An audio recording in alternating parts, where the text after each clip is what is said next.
100,000 Americans living in northern Thailand. And we have about 175,000 that visit northern Thailand annually. About 1.5 million across Thailand, but 175,000 in northern Thailand. So we want to make sure that we keep them safe. So we're keeping you safe, but we're keeping our own people safe as well. So we work very closely together on disaster risk reduction. Actually, at the Consulate General, you may not know this, we have a U.S. Air Force detachment at the Consulate General that works on a Royal Thai Navy base across the street from Chiangmai University. ตั้งแต่มากกว่า 50 ปีค่ะ. And what they do is they have seismic monitors that go into the mountain, into the ground, to detect earthquakes. So if there's ever another tsunami, like in 20 years ago, that hit Phuket and Banda Aceh in Indonesia, now, at least now, people have cell phones, so that they can get the early warning system. So that's why we work with the Royal Thai Navy for the early tsunami warning. And it's because of the equipment that the United States provides and monitors and maintains. And this array is in Chiangmai and in Lampang. And then we have one also in Alaska and in Australia. So if you think of the Ring of Fire, of all places, we have it in Chiangmai, in northern Thailand. And we work on a daily basis between Air Force, U.S. Air Force, and Thai Royal Navy to prevent, well, not to prevent, we can't prevent earthquakes, but to prevent another disaster, to make sure that if this ever happens again, that we can save people's lives by giving them the early warning. They also are there to detect special nuclear tests underground, as the United States and Thailand are both signatories to the Comprehensive Test Ban Treaty Organization.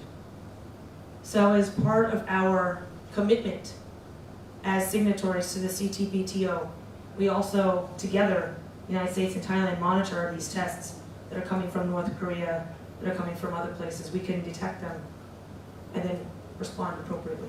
So just to mention a couple of things. We also obviously do a lot with education exchanges, for many, many decades, including with Naresuan University, universities all over the country. We have, fortunately now that COVID restrictions have abated, that we are welcoming more US exchange students to come to Thailand too. Just last week, I spoke to a group from the Indiana University Kelley School of Business. Before that, the previous week, University of Alabama Healthcare Sciences, that they're working now with universities across northern Thailand on healthcare and specifically working on elder care between, trying to learn from the Thai example, and then these students from Hayek University, from Bandit University are going to go back to Alabama this summer and also learn from the healthcare system in the United States. It's important for us to have these types of exchanges. We also, I think Naresuan University is one of the universities now in the IAPP, right? Yes. So one thing we also launched this year is an international academic partnership program. So this links up 37 universities, if I remember correctly, between the United States and Thailand, including Naresuan University. And so we just had a delegation come in from the US of 20 of these universities to Bangkok and Chiang Mai. And we'll continue this. It's a faculty exchange, and hopefully we can get student exchange too, because it's important for us to learn from each other best practices. And I think that kind of goes back to your theme of globalization. One of the benefits of globalization is sharing best practices. Don't need to reinvent the wheel. See, how does this university, do this research? How do you do your research on finding the next cure for cancer or something like this, right? That this globalization is beneficial because that means that we can come together, exchange ideas, exchange knowledge, and it benefits everybody in the region, in the world. This also, I can say, as far as trade. This is also something I'll say that when I first arrived in Thailand 2 years ago, it was still during COVID in 2022, and traveling throughout northern Thailand, I was quite struck. A lot of businesses had closed down during COVID.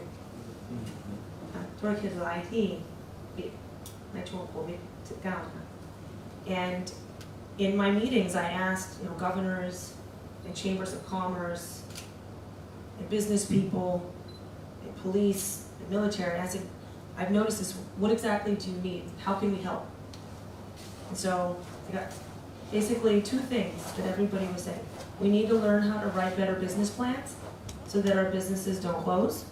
And we need access to capital, access to financing. So, as the US government, I said, okay, what I'm going to do is I'm going to work with our private sector. I'm going to see what we can do to help. So, through Andrew and his wonderful team, we've hosted entrepreneurship trainings, and I say trainings, multiple, with Amazon, with Mekong Thailand, with Deepa, to train hundreds of people in person and thousands of people online across northern Thailand, train Pupakokan on financial literacy, how to make a website if you want to put your business on a website rather than just selling something on the side of the road, make a website. Learn how to take international online payments, take PayPal, take credit card payments. If you want to ship your goods overseas through Amazon's platform, this is why Amazon, do you know Amazon? Look at Amazon? Okay, it's like Lazada, but bigger. Okay, like Shopee, but bigger. So the idea is that we want to get Thai products, good, artisan quality products across northern Thailand, Thai silks, Lampang ceramics, things like this, onto Amazon's platform to sell to the United States and to sell to Europe and other places. You may not know, the United States is the largest export market for Thailand. We are your #1 export market. You sell more goods and services to the United States than any other country. And we want to help grow that trade relationship. So we train people how to use ChatGPT. Do you know ChatGPT? Big thing. ChatGPT for people for sellers maybe who don't speak English.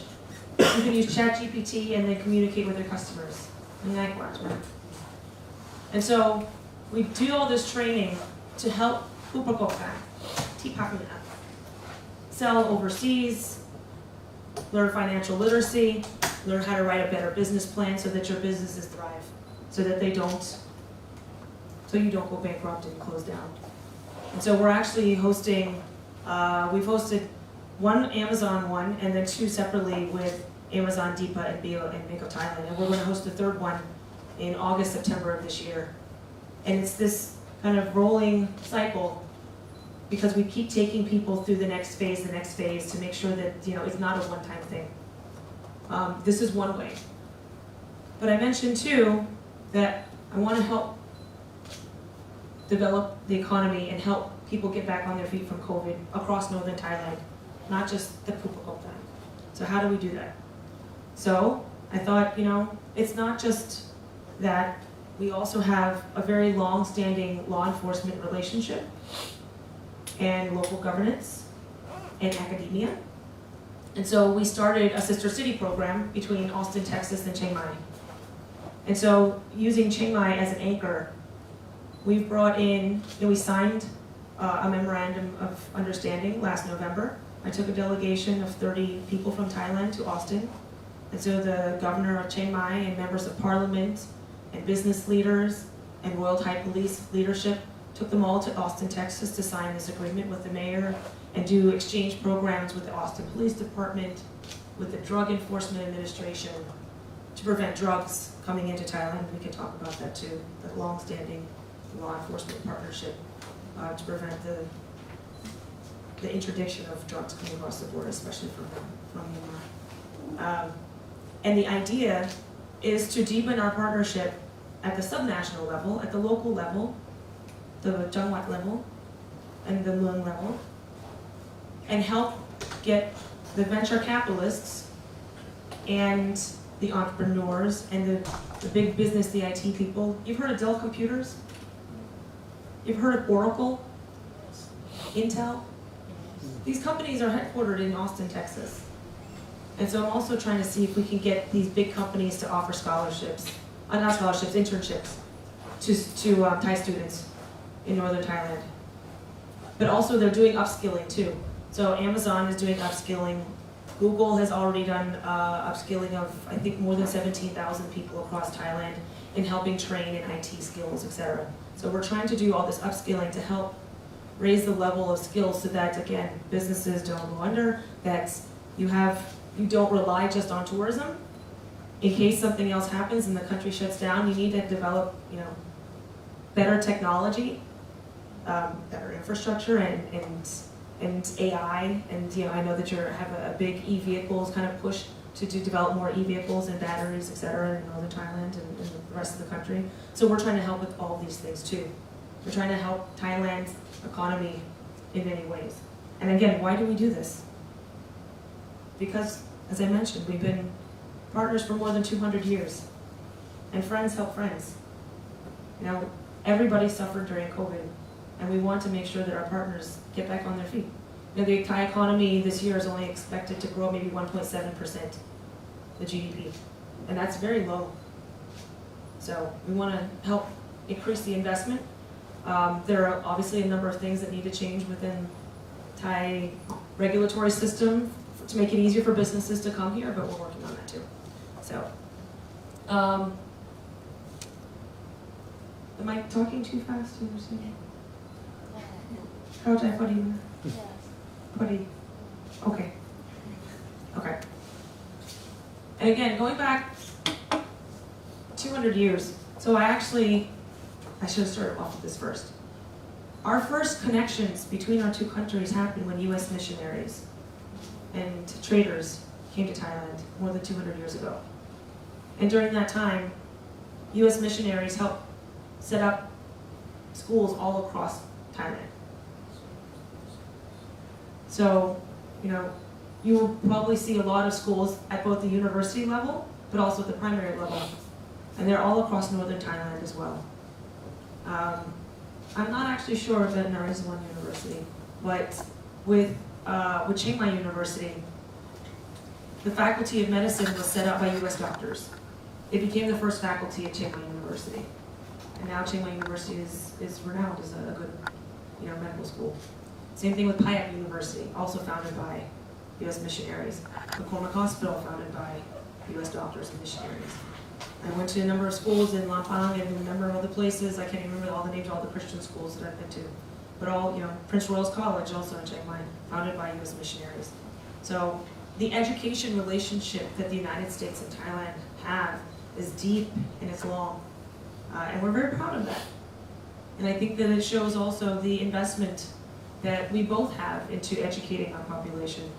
We have, even now, English language fellows across the country, and we have Peace Corps volunteers also across the country, teaching English directly to students, all the way from elementary school through university, but also doing train-the-trainer programs. So we also teach English teachers to teach English better. And we have a regional English language office out of our embassy in Bangkok that also has programs that are spread out throughout the country. And I think this is an area, and I'm happy that all of you speak English, because I think that this is an area that really needs to be developed in Thailand. I think Thailand ranks last, if I'm not mistaken, among ASEAN countries in English language ability, which was quite surprising to me. So this is an area where we're trying to develop our, even more connections in English language teaching. And I mentioned through the International Academic Partnership Program, hopefully we can send more exchange students back to the United States. In the last 10 years, the number of Thai exchange students in the US has dropped significantly. We only have 5,000 Thai exchange students now in the US. That's very low. So this is why we started this exchange program, because we really want to bring back Thai students to study in the US and exchange students from the US to come here, as I mentioned. And in that process, that also helps develop English language ability. But it also helps forge, the partnerships of tomorrow. And hopefully bringing back ideas of critical thinking And when you go to the US, you see how our businesses do business, and maybe you could get an internship and get some of that knowledge of working in the United States too, that helps, improve the economic situation of Thailand. So I mentioned Seri Thai. Obviously, during the Cold War, we worked closely together to push back communism. And then leading up until today, still doing that, obviously, through the Vietnam War.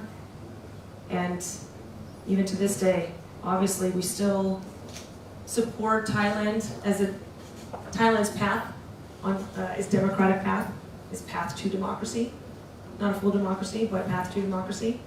I know I've had conversations with Dr. Chambers about this previously, and Dr. Nafisa, but I will say that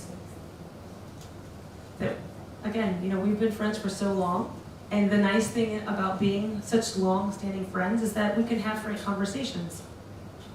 That Thais have frank conversations with us, and we have frank conversations with Thais too, and that's good, so that we can have these conversations because friends want to see each other do well. Right? We want to see each other improve. That's our friends tell us when we've messed up.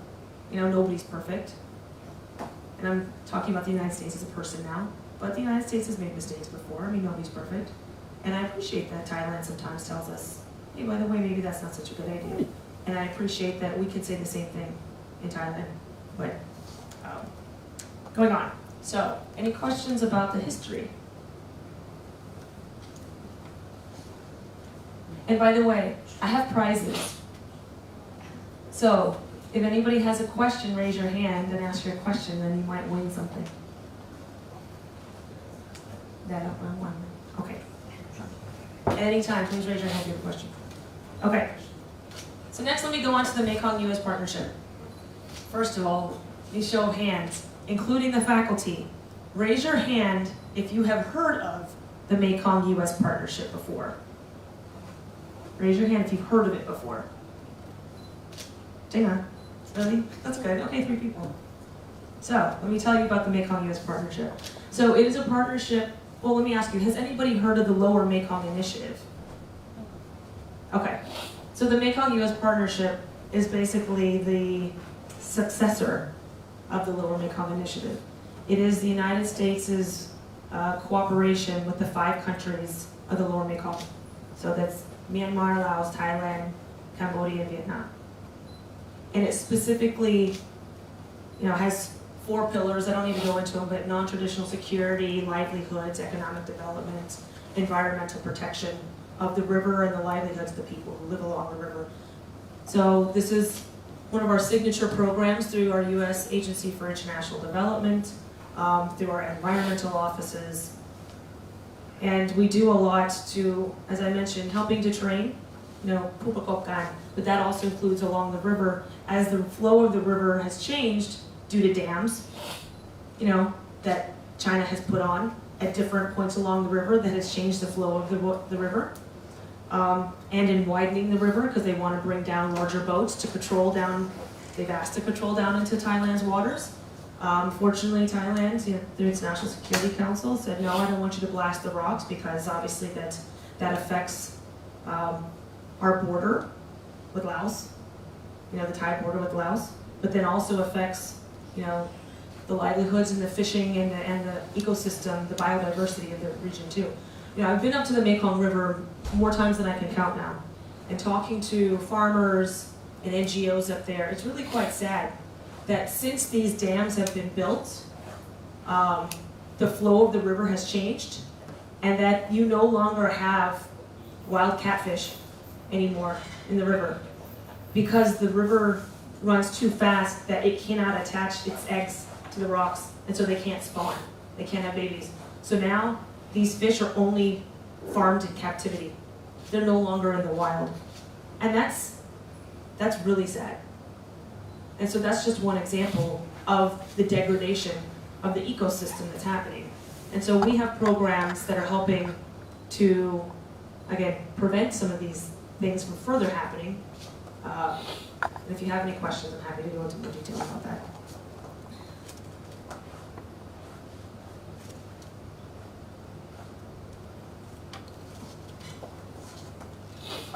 I also want to mention, just on, not specifically MUST, but specifically our work along the Mekong area. We don't do this by ourselves. We do work through other countries in the Mekong River Commission too. So we have a new partnership. I wouldn't say new, I'd say the last few years especially, it's really increased our work with Japan and the Republic of Korea, South Korea, and working on Mekong issues. We have a program called JUMP. It's with Japan, and it's specifically an energy power partnership. It's, I think, the Vice President of the United States announced additional $20 million for this JUMP project when she was here for APEC in November of 2022.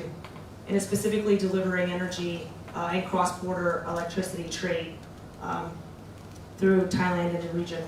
So this is obviously a multi-year project, but this is something that we're doing with Japan as an example. So again, you know, there are a lot of countries I know that are involved in working on Mekong issues. Australia, the UK, others.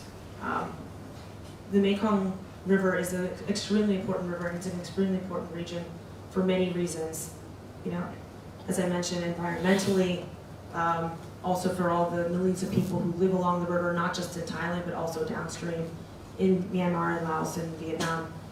So we have a number of projects and millions of dollars that we spend just to make sure that, you know, for instance, the people in Chiangmai, we have this water monitor that we have implemented through the Stimson Center, which is an NGO and an organization in the United States, that, as I mentioned, because of these dams, the flow of the river, China can control when it wants to release the water or not release the water. And so people's boats sometimes have been flooded and taken downstream, and then they lose their things, or the water level is so low that people can't plant anything and then all their crops die.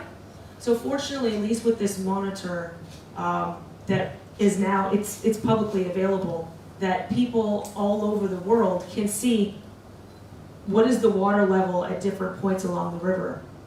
And so you can determine, you can at least plan, okay, well, I can see what it is up here, so I can at least plan what I'm going to be doing in the next couple of days, rather than like, oh my God, there's a big flood because somebody upstream decided to open up a dam and then they decided to close it.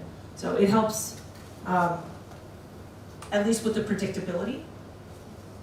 And it's something that that at least the people that we've talked to in the Mekong region have really appreciated, because now there's transparency. It's not full transparency, we're still trying to get some of that information from the Chinese, you know. Yes? So just looking at the time, we have about 15 minutes. I haven't been talking for 45 minutes, have I? Well, we maybe started a little bit Okay. late, but I think if you want to give time for some questions from the students. I'll finish in 5 minutes. Okay, so the last two parts I just mentioned, challenges and opportunities, thank you. So one of the challenges we face in northern Thailand with you is obviously, since the coup in Burma in February 2021, that has been a big security challenge for Thailand, but also for the United States in this region. As I mentioned, that our Drug Enforcement Administration has worked closely with Thai law enforcement for more than 50 years in northern Thailand, helping to interdict narcotics coming across the border. You may not know this, but the most heavily trafficked border for drugs in the entire world is the US-Mexico border. Okay, now I'm going to ask you, raise your hand, you get a prize. What is the second most heavily trafficked border for drugs in the world? Raise your hand.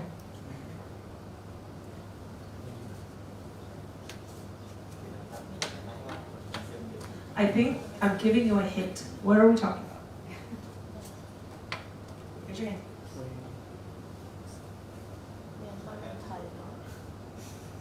If you're a student, raise your hand. No, I'm not.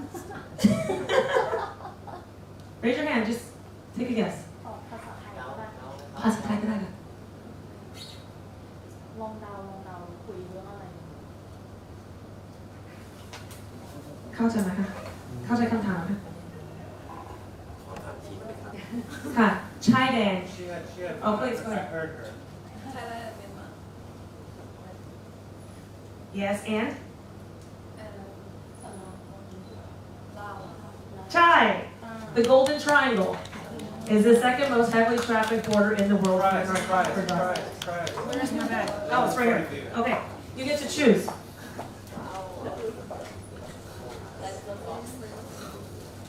Whatever you like. We have teddy bears, we have umbrellas, we have hats. Okay. So since the coup, obviously, there has been an exponential increase in drugs coming across Thailand from Myanmar. And, you know, the number of methamphetamine and ketamine and heroin, you know, has more than tripled just in the last year. And it's really sad. So we work very closely in training. We train more than 400 Thai law enforcement officials in northern Thailand every year. Also doing new training on cryptocurrency, on identifying fentanyl precursor chemicals, possibly also coming into Thailand. And specifically on the cryptocurrency, you may have heard of all these cyber scam centers that now have popped up alongside Thailand's borders in Burma and Laos and Cambodia, but specifically in Burma. There are tens of thousands of people, actually more than that, 100,000 people last year were trafficked across Thailand's borders into the cyber scam centers in Burma. 220,000 total in Thailand across to all of these different places, Cambodia, Laos too. 220,000 people have been trafficked from 60 countries, including America. So, as I mentioned, that protecting American citizens is my top priority. And so we've personally helped Americans to safety who have been trafficked in these centers. And on top of that, you know, think about the billions and billions of dollars of people, you know, that are scammed from people, including in Thailand. Thais are scammed too. You get on some of these phone calls, you know, they're scamming. They scammed billions of dollars from Americans just in the last year. So this is a huge problem. And the US government is starting to actually really look at it. So we're trying to increase our cooperation and information sharing to go after, not just to rescue the victims, but actually go after to shut down these cyber scam centers. It's a huge problem for us. I'm skipping down. Happy to talk about Burma and what we're doing in Burma, but in the interest of time. Opportunities. So I mentioned promoting economic development, protecting the environment and natural resource management, supporting the economy, countering these transnational security threats. I mentioned Mekong River Commission. I haven't talked about expanding assistance to displaced communities in Myanmar. So let me just end on that note and then I'll take your questions. So since the coup in Burma, you know, we were just having a conversation. The situation is obviously extremely dire, but the Burmese junta is still killing its own citizens on the other side of the border. And this is, you know, I know that Thailand, you know, says, well, we're a neutral country, we're not involved, we don't want to saksang in the internal affairs of other countries, but it's impacting Thailand too, right? You have people that are fleeing violence coming across your borders. What about providing the healthcare and the education for these young people that are now stuck here? You know, and I know that I'm speaking to all of you, people of, you know, good heart, good faith, that you want to do right by your fellow citizens, your fellow human beings, right? You can't just stand idly by while people are being slaughtered, right? So, you know, we talk to the Thai government at different levels. We talk to, you know, a number of actors also in Burma. We have an embassy still in Rangoon.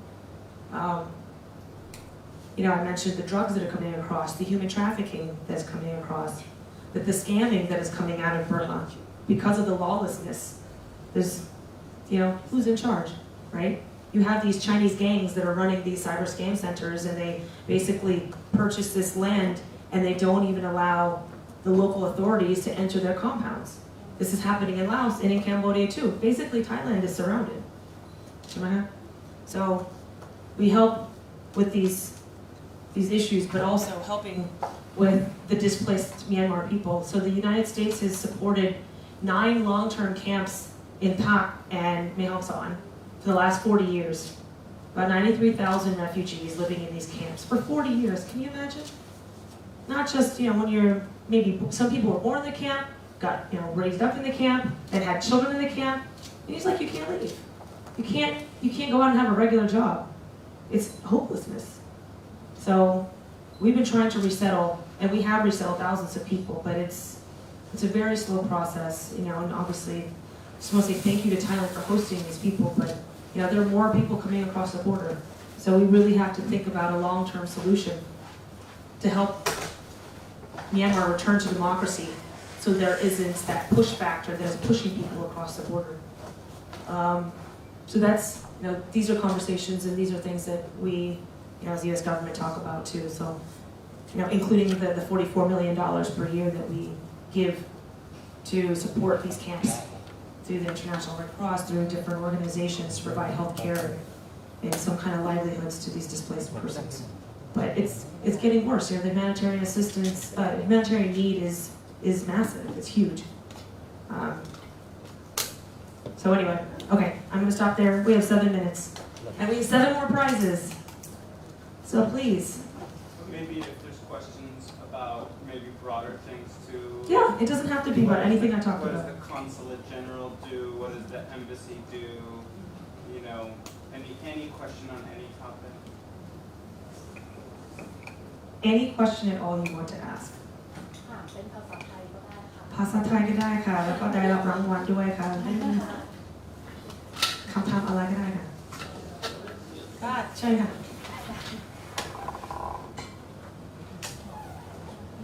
This is my personal questions for my worrying or my concerning because my mother was sent there to work near the Burmese border. She works in the Park provinces. I think she works in Naresuan. So the body is kind of relatively close to the fighting zone that happening in the Burma territory. So what could the U.S. military have to ensure the safety of the people, maybe not even Thai people, maybe the American people that live in near the fighting zone or any fighting areas? So how the U.S. military could explain about the Thai military's performance, about the response of the extreme force or military force of the Burmese presence in the area? How could you stress the needs or the urgency or the safety of the Thai people in the area? It's an excellent question, and I hope your mother stays safe. Mae Sot obviously is a big city, but Mae Sot also is a city in Thailand. So you're talking about how does the United States of America help ensure the safety of Thai citizens in a Thai city on the Burma border? If I'm understanding your question correctly. So I mentioned, this is a sovereign country. So we're not going to have military troops go into Mae Sot, right? We're not going to do that. Thailand can protect its own borders. But what we do is training. So we train with Thai military elements across the board, special forces, Navy, Army, Air Force, etc., in many different ways. And we also train with the police. We train the police to take a victim-centered approach too when we have people that are victims of violent crimes or human trafficking, etc. So one of the things that we do is I mentioned that we were in Pitanillo yesterday too, and I met with the 3rd Army Area and the leadership and the Police Region 6 Commissioner as well. We have these conversations to exchange views about what's going on, including what's going on along the border, and they give us updates on how they're protecting citizens along the border, and we tell them also the types of things that we're seeing along the border, and making sure also that that people are safe. Obviously that we care about, we would help American citizens. We can't help specifically, going out for consular services for Thai citizens, but I will say that we do train and we do know the people, both the army and the military, and the police in the Mae Sot area. I don't know if there's anything else that you want to add to that. Yeah, I think we share information, right? So we talk to people, we have conversations, we try to have a good understanding of the security situation along the border, and we try to share that with our Thai partners, police officers, Royal Thai Army, Naresuan Task Force. Naresuan Task Force decision makers down in Bangkok. And so, like Basiji said, it's not our job to have the U.S. military active in Thailand, but we want to be supporting and help make sure they have the tools and the skills and the capabilities that they need to do their job. And I think for the most part, they are doing a good job on the Thai side of the border in terms of receiving refugees and making sure that the Thai side of the border is stable and secure. But it's something that we're watching very closely, and in Washington, D.C. is a very high priority for our leaders in Washington, D.C. Great question. You get to choose. Okay, next question. ถามภาษาไทยได้ ภาษาไทยก็ได้ครับ ภาษาไทยก็ได้ค่ะได้ค่ะ First of all, thank you for let us understand more about these things. But my question is, I am a student in this university, so of course, United States take a great important role in our country, but in a part of student, how can we help our country in your opinion? How can Thai students help Thailand? That's a good and broad question. I will say that whatever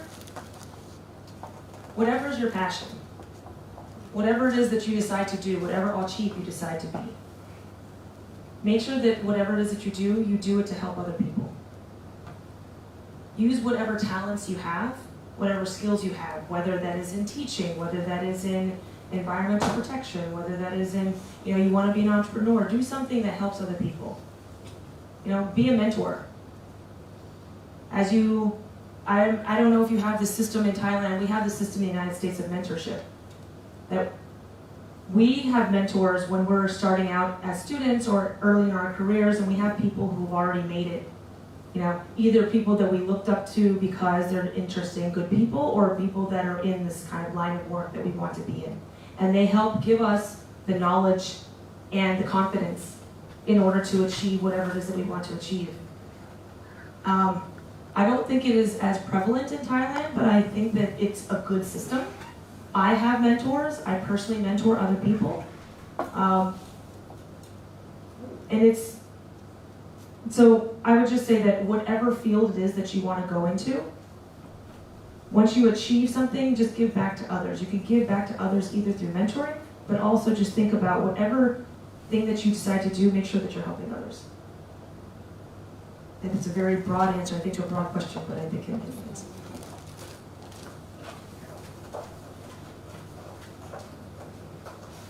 You get 2 prizes because she asked 2 questions. I like it. Next. We have lots of things to give away. You rang one, yeah?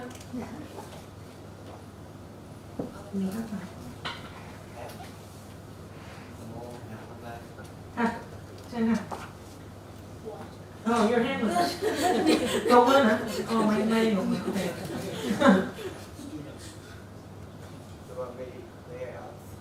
Please. And you can give your gift to somebody else. As can be seen, some of our students, they can't see the possibility to make a difference because they are not confident, but with your lead, maybe we can do better. So I wonder, are there any projects that we can do together? As the academy or at the university and the embassy, for example, we have the Model United Nations Club, and actually some of them are the members, and they already learn how to make a difference, but they still cannot see how to make it real or how to practice. So maybe with your lead, maybe send some speakers to deliver them some knowledge or know how to do something in that university or community. John, I'll say this. I know that because Pitsanaloka is like a 4+ hour drive from Chiangmai, we can do virtual meetings. That would be great. Like one. And we can do that any day of the week then. That would be great. So I'm happy to talk to the class again virtually if you'd like. Thank But I also would mention, I can tell, both of you have been in Model UN. And I can say that Model UN is an excellent example of how you learn debate skills, how you learn critical thinking skills, how you work in groups. And these are skills that it's important to develop as young people because these are skills you're going to use for the rest of your life. And if you want, and it's wonderful that both of you speak English too, because as you rise up in whatever career field you choose, it opens up a whole new world, honestly. English is the most widely spoken language in the world. This now means, and you with your English skills, and also your critical thinking skills, I can tell from both of you, this means that you can go off and get jobs anywhere you want. And that means that you can, further improve yourself and develop other skills. And then again, give back. You want to know how to give back to Thailand, give back to the way you learned, and develop those critical thinking skills, and develop that knowledge in whatever field that you're in, and give it back to people here. And this is how, I think that the education system needs to develop in Thailand. Another issue I really want to share with you is the rise of the mental problems. We have faced a lot of suicidal and stress, and we still don't see the whole like how to reduce the rate of these. Last month we have a student jump from the bridge to Nan River, but luckily she survived because of the staff helped us in time, but many of them didn't make it. So this kind of problem have had student life. We have psychology department here, but our staff have just really few people. We cannot solve the whole problem for the university or the community. So I wonder if do you have any kind of project or scheme to deal with mental problems and can we can do together? I'm glad that you raised this. Obviously, mental health issues is a huge issue all over the world that we saw was exacerbated by COVID. It's including in the United States, but I don't think there's a single country in the world where mental health issues has not increased in the last 5 years. And especially during young people, those who had to sit at home and study online. Online bullying has become a bigger problem, and so those students who are still spending more time online, either getting scammed through romance scams, through friend scams, etc., not just in this part of the world, but there are a lot of bad things out there, and there's a lot of bad influence. I'm not a trained psychologist, I'm not a doctor, I can't tell you specifically what the answer is. I can just say that you're not alone, that this is a problem the entire world is facing. I will say in Thailand, we do work with the Royal Thai Police in mental health training, because we are starting to see also, just even with our consular cases with American citizens in Thailand too, we're seeing an increase in mental health issues among the people who come to the Consulate General for assistance. And so we're seeing it among the American population in Thailand, not just the Thai population. So we are training, and we have been training the Thai police on, I mentioned the victim-centered approach, but then also understanding and identifying mental health issues. And if you encounter someone with mental health issues, how do you respond? Rather than just saying, oh, they didn't they didn't commit a crime, so I'm not going to deal with it. If somebody's reaching out for help, how do you actually help them? And so we have this system in the United States called community policing. And we're trying to teach Thai police how you do community policing too. It's not just, oh, I'm going to go snatch a bad guy and do something that's like in your face and hard. But what about the victims too? It's not just about the bad people. What about the victims? So I can't say specifically for university students, but I can say that we're trying to teach the police how to take a softer mental health community approach. Do you want to prize? Who do you want to give it to? ใครถามคำถามต่อไปให้2 ชิ้นเลยเอาส่วนของเราไปด้วย Okay. คำถามสุดท้าย Last one. คำถามสุดท้าย you get 2 prizes. I want to argue about the opinion as the delegate of United States about the principle of non-interference in international affairs. What is the boundary between should or should not help them, especially some issues that relate with human rights? That is such a good question. 3 prizes. Okay. Choose 2 prizes.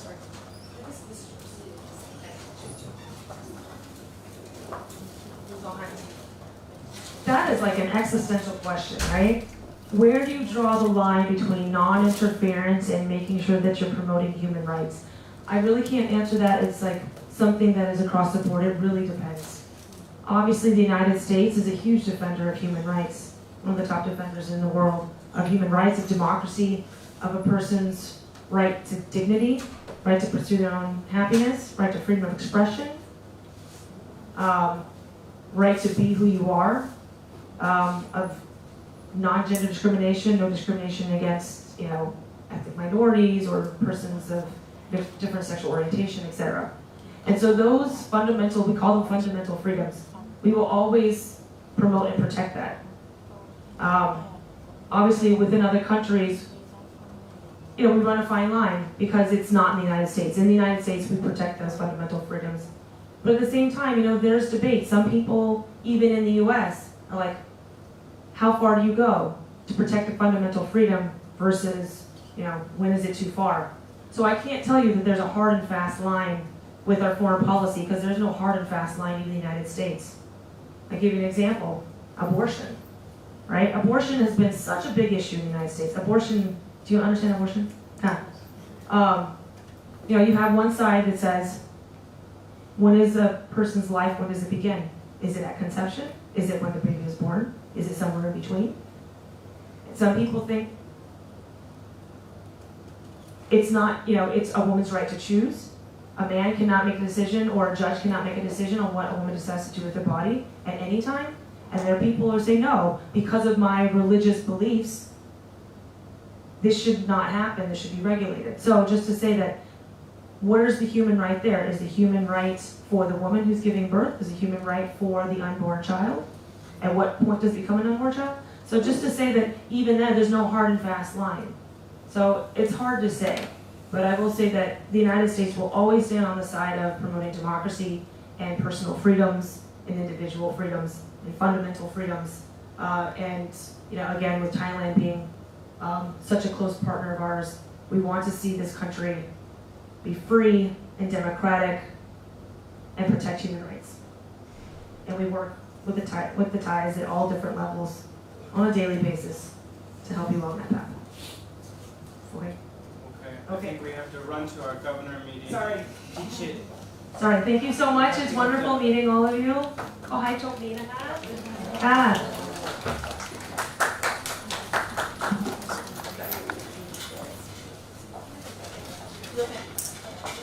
Just one?